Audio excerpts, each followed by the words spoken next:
भूतिया डॉक्टर। बिरजापुर नाम के गांव में सुरेश अपने पिता सचिन और माता रीना के साथ एक झोपड़ी में रहता था। सुरेश के पिता सचिन खेतों में मजदूरी करते थे और उसकी मां गली मोहल्ले में साफ सफाई का काम करती थी। सुरेश के माता पिता चाहते थे कि सुरेश पढ़ लिख कर एक डॉक्टर बने, इसलिए वे जो कुछ भी कमाई करते उसमें से काफी पैसा वे सुरेश की स्कूल की फीस भरने के लिए बचा लेते थे। एक दिन सुरेश के पिता सचिन सुरेश से कहते हैं, बेटा सुरेश, हम चाहते हैं कि तुम बड़े होकर एक डॉक्टर बनो और लोगों का इलाज और सेवा करो। हम बहुत मुश्किल से एक एक पैसा जोड़कर तुम्हारी फीस भर रहे हैं। तुम जरूर हमें एक दिन डॉक्टर बनकर दिखाना और हमारी ये इच्छा पूरी करना। जी पिताजी, मैं एक दिन जरूर डॉक्टर बनकर दिखाऊंगा। फिर धीरे धीरे समय बीतता है और सुरेश स्कूल की पढ़ाई पूरी करके कॉलेज जाना शुरू कर देता है। वे सभी एग्जाम्स पास करके एमबीबीएस की डिग्री हासिल कर लेता है और डॉक्टर बन जाता है। फिर डॉक्टर बनने के बाद सुरेश अपने माता पिता से मिलता है। वे सुरेश की सफलता से बहुत खुश हो जाते हैं। फिर सुरेश के पिता सुरेश से कहते हैं, बेटा सुरेश, हमें तुम पर गर्व है। अब जाओ और लोगों का इलाज और सेवा करो और उनकी सारी दुख तकलीफें दूर करो। जी पिताजी। उसके बाद सुरेश पास के एक शहर में चला जाता है और डॉक्टर रोहित के क्लिनिक पर जाकर अपनी ट्रेनिंग करना शुरू कर देता है। डॉक्टर रोहित बहुत इंटेलिजेंट और नेक दिल इंसान थे। वे सुरेश को सारी ट्रेनिंग दे देते हैं और सुरेश बहुत जल्दी सब कुछ सीख जाता है। फिर डॉक्टर रोहित सुरेश से कहते हैं, सुरेश, मैंने तुम्हें डॉक्टर बनने की तकरीबन सारी ट्रेनिंग दे दी है। अब तुम टीएसके सुपर स्पेशलिटी हॉस्पिटल में जाओ और डॉक्टर पांडे से मिलो। वह तुम्हें ऑपरेशन, सर्जरी और बाकी सारी ट्रेनिंग देंगे। जी सर, आपका बहुत बहुत धन्यवाद।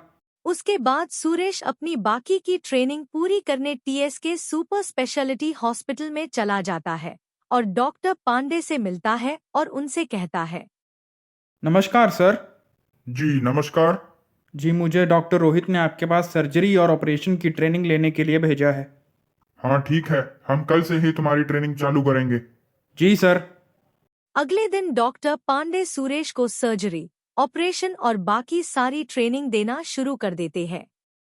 सुरेश बहुत जल्दी सब कुछ सीख जाता है और सर्जरी करने में माहिर बन जाता है। फिर सुरेश काफी समय तक उसी हॉस्पिटल में नौकरी करता है और बाद में वे अपना खुद का हॉस्पिटल खोल लेता है। वे लोगों का इलाज मुफ्त में करना शुरू कर देता है। सब लोग डॉक्टर सुरेश की ईमानदारी और जिंदा दिली से बहुत खुश हो जाते हैं। फिर एक दिन सुरेश डॉक्टर पांडे से मिलने टीएसके सुपर स्पेशलिटी हॉस्पिटल में जाता है। जैसे ही वे ऑपरेशन थिएटर के बाहर के कॉरिडोर से जा रहा होता है, उसे किसी आदमी के चीखने की आवाजें सुनाई देती है। सुरेश धीरे से डॉक्टर पांडे के ऑपरेशन थिएटर के अंदर घुसता है और वे अंदर का नजारा देखकर दंग रह जाता है। डॉक्टर पांडे जबरदस्ती एक आदमी को बेड पर लेटाकर कुछ बोल रहे होते हैं। चुपचाप लेटा रह, मुझे तेरी किडनी चाहिए। तेरी किडनी में पथरी है, मुझे उसे निकालना है। नहीं डॉक्टर साहब, मेरी किडनी बिल्कुल ठीक है, मुझे छोड़ दीजिए। उसके बाद डॉक्टर पांडे उस आदमी को बेहोशी का इंजेक्शन लगा देते हैं और उसका ऑपरेशन शुरू कर देते हैं और उस आदमी की किडनी बाहर निकाल लेते हैं। सुरेश ये सब नज़ारा देखकर हक्का बक्का रह जाता है। फिर सुरेश वहां से चला जाता है और जैसे ही वे कॉरिडोर में पहुंचता है, उसे किसी दूसरे कमरे से एक आदमी के चीखने की आवाजें सुनाई देती है। नहीं, मुझे छोड़ दो। सुरेश धीरे से उस कमरे के अंदर घुसता है और अंदर का माहौल देखकर दंग रह जाता है। वहां पर डॉक्टर अरुण एक आदमी को बेहोश करके उसकी आंखें निकाल रहे होते हैं। जैसे ही वे उसकी आंखें निकाल लेते हैं, सुरेश बहुत डर जाता है और वहां से चला जाता है। उसके बाद सुरेश हॉस्पिटल की फार्मेसी में जाता है और फार्मेसिस्ट से पूछता है, भाई एक एमॉक्सिसिलिन ट्राइहाइड्रेट का पत्ता देना। ये लो भाई। भाई कितने का है एक पत्ता? 260 रुपए का। भाई तुम लोगों ने तो लूट मचा रखी है। बाहर जेनरिक दवाइयों की दुकानों पर तो ये सिर्फ 40 रुपए का है। हाँ तो फिर वहीं से ले ले। हमने नहीं कमाई करनी, लेना है तो ले, नहीं तो दफा हो जाए यहाँ से। उस आदमी की बात सुनकर सुरेश बहुत दुखी हो जाता है। तभी सुरेश देखता है कि डॉक्टर पांडे अपने हाथ में एक लिफाफा लेकर कहीं जा रहे होते हैं। सुरेश डॉक्टर पांडे का पीछा करता है। काफी देर तक पीछा करते करते वे एक सुनसान जगह पर पहुंच जाते हैं। फिर सुरेश देखता है कि डॉक्टर पांडे कोई अनजान दो लोगों से कुछ डीलिंग कर रहे होते हैं। डॉक्टर पांडे उन दो लोगों से कहते हैं, ये लो, इसमें 2 किडनियां हैं। एक किडनी की कीमत 1 करोड़ रुपए है। मुझे कुल 2 करोड़ रुपए चाहिए। हाँ ठीक है ठीक है, ये लो 2 करोड़ रुपए।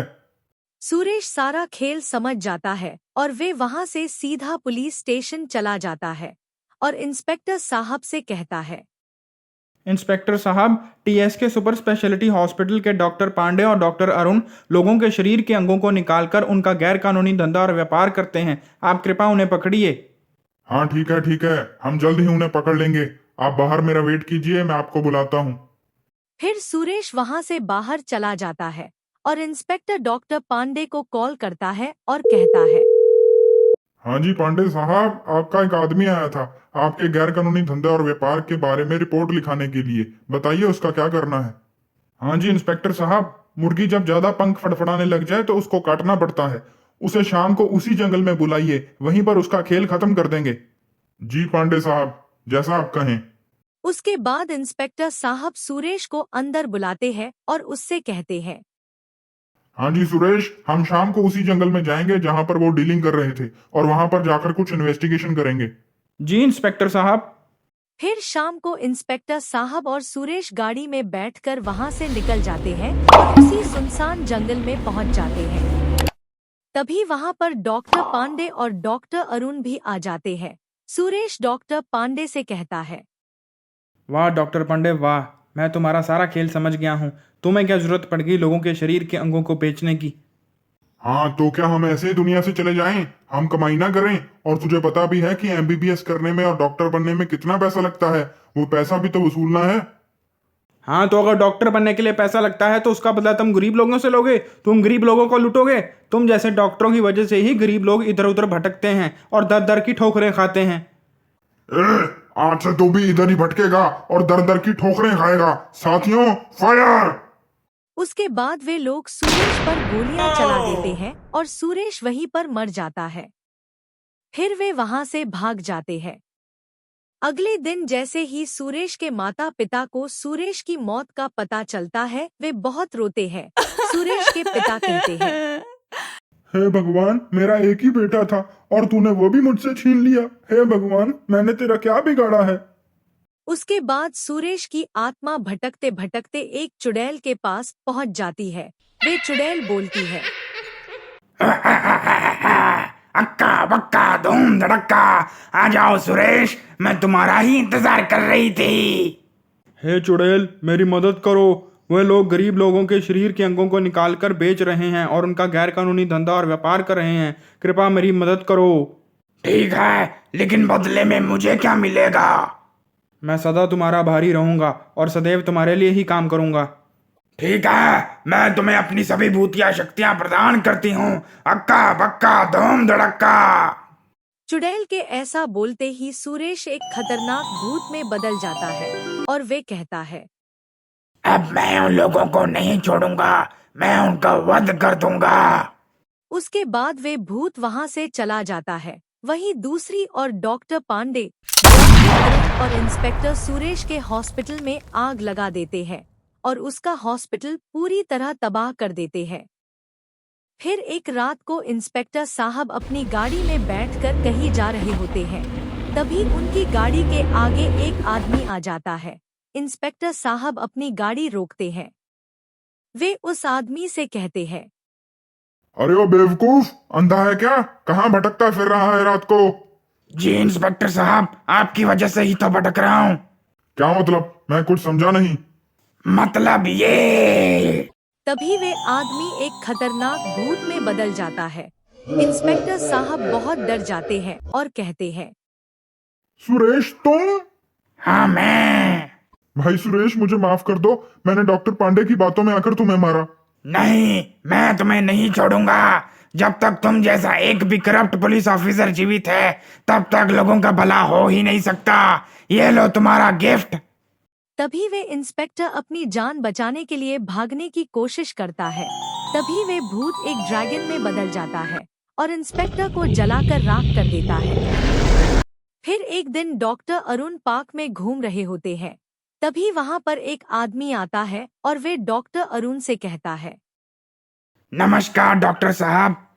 जी नमस्कार। डॉक्टर साहब, मुझे लगता है कि आप बहुत थक गए हैं। चलिए मैं आपको अंतरिक्ष की सैर करा के लाता हूँ। मतलब मैं कुछ समझा नहीं। मतलब ये। तभी वे आदमी एक भयानक भूत में बदल जाता है और वे डॉक्टर अरुण को उठाकर सीधा अंतरिक्ष में ले जाता है। वे उन्हें मंगल ग्रह पर जाकर एलियंस के बीच में छोड़ देता है और एलियंस से कहता है, एलियंस, ये हैं डॉक्टर अरुण। इन्हें लोगों की आंखें निकालने का बहुत शौक है। तुम इनके आंख, नाक, हाथ, पांव, लिवर, किडनी सब कुछ निकाल लो। Enjoy and have fun. Yes boss. उसके बाद वे बचाओ, एलियंस डॉक्टर बचाओ, अरुण को मुझे कोई नोचना बचाओ। शुरू कर देते हैं और उन्हें बहुत भयानक मौत देते हैं। उसके बाद डॉक्टर पांडे को किसी आदमी का फोन आता है। वे उनसे कहता है, हाँ जी पांडे साहब, मुझे एक बड़ा ऑर्डर लिखवाना है। मुझे 3 किडनी, 2 लिवर, 1 हार्ट और 4 आंखें चाहिए। जी ठीक है, आप शाम को पास के जंगल में आ जाइए, मैं वहीं पर आपको सारा माल डिलीवर कर दूंगा। Okay, I will be waiting for you. उसके बाद डॉक्टर पांडे शाम को सारा माल लेकर उसी जंगल में पहुंच जाते हैं। वे आदमी भी वहीं पर डॉक्टर पांडे का वेट कर रहा होता है। डॉक्टर पांडे उस आदमी से कहते हैं, ये लो, इसमें जैसा तुमने कहा था सारा माल है। मुझे कुल 50 करोड़ रुपए चाहिए। 50 करोड़ रुपए चाहिए तुम्हें? अभी देता हूँ। हक्का बक्का धूम धड़क्का। उसके बाद वे आदमी एक खतरनाक भूत में बदल जाता है और डॉक्टर पांडे बहुत डर जाते हैं। वे उस भूत से कहते हैं, भाई सुरेश, मुझे माफ कर दो। मैंने लालच में आकर ये सब किया। मैं आगे से ऐसा कोई भी गलत काम नहीं करूंगा। नहीं, जब तक तुम जैसे डॉक्टर जीवित हैं ऐसे ही गरीब लोग मरते रहेंगे। तुम जीवित रहने के लायक नहीं हो। हक्का बक्का धूम धड़क्का। उस भूत के ऐसा बोलते ही वहां पर 3 और भूत आ जाते हैं। फिर वे भूत अपने साथियों से कहता है, साथियों, ये डॉक्टर जिंदा रहने के लायक नहीं है। इसे मोक्ष प्रदान करो। Load, aim, shoot. तभी वे सारे भूत डॉक्टर पांडे को गोलियों से भून देते हैं और डॉक्टर पांडे की मौत हो जाती है। फिर वे भूत जोर से बोलता है, हा हा हा, मेरा प्रतिशोध पूर्ण हुआ। उसके बाद वे भूत वहां से चला जाता है और सीधा अपने हॉस्पिटल पहुंच जाता है। वे अपने हॉस्पिटल की ऐसी हालत देखकर बहुत दुखी हो जाता है। तभी वहां पर चुड़ैल आ जाती है और वे सुरेश के भूत से कहती है, वाह सुरेश, मैंने देखा कि कैसे तुमने अपना प्रतिशोध पूर्ण किया। तुम वास्तव में एक सच्चे और नेक दिल इंसान हो। तुम लोगों का इलाज मुफ्त में करते हो, इसीलिए मैं तुम्हें तुम्हारा हॉस्पिटल और तुम्हारी जिंदगी दोनों वापस करती हूँ। हक्का बक्का धूम धड़क्का। चुड़ैल के ऐसा कहते ही सुरेश का हॉस्पिटल और सुरेश की जिंदगी दोनों वापस आ जाते हैं। सुरेश उस चुड़ैल से कहता है, तुम्हारा बहुत बहुत धन्यवाद चुड़ैल, मैं तुम्हारा ये एहसान जिंदगी भर नहीं भूलूंगा। उसके बाद वे चुड़ैल वहां से उड़ जाती है और डॉक्टर सुरेश फिर से अपना हॉस्पिटल चलाने लग जाते हैं और लोगों का इलाज मुफ्त में करना शुरू कर देते हैं। सब लोग डॉक्टर सुरेश की ईमानदारी और जिंदा दिली से बहुत खुश हो जाते हैं। तो दोस्तों, इस प्रकार सुरेश ने भूत के रूप में डॉक्टर पांडे, डॉक्टर अरुण और इंस्पेक्टर को मारा और उन्हें उनके कुकर्मों की सजा दी। तो दोस्तों, इस कहानी से हमें ये शिक्षा मिलती है कि चिकित्सक को धरती पर भगवान का दूसरा रूप माना जाता है। इसलिए ये हर चिकित्सक का परम धर्म है कि वह सच्ची निष्ठा और ईमानदारी से लोगों की सेवा करे और ज्यादा धन कमाने के लोभ में कोई गैर कानूनी धंधा ना करे और चिकित्सा जैसे महान पेशे का अपमान ना करे।